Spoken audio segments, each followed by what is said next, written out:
Who here knows what a coding bootcamp is? Oh wow, way more than I in really any of the talks I've ever done. So coding bootcamps, if you don't know, are 12 to, let's say 8 to 16 week programs that promise to turn you from a coding hobbyist to a professional.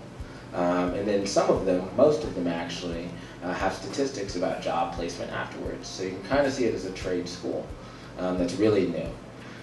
And there's a school called Hack Reactor that said in 3 months you go from no experience to getting a job as a professional engineer making $100,000 a year.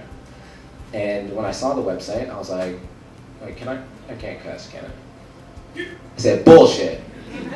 Hell no.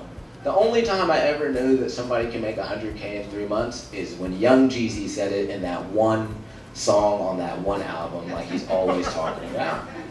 And I didn't think it was possible until I met somebody who went there, and they had gone from being an English teacher to a professional software engineer. So I said, this is the path I'm going to go down. If I'm in Silicon Valley, one, I need to learn how to code. I need to learn about tech, right?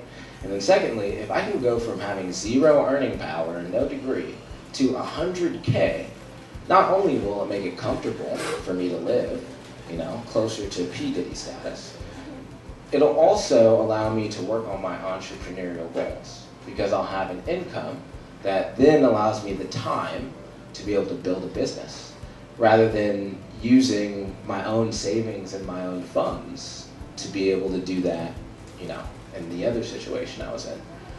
So I studied for about 5 months to get into Hack Reactor, and initially I was turned down. They said that I had a certain amount of money that I had left as cushion, and they said, hey, you will not be able to participate in this upcoming cohort because you need to study a little bit more.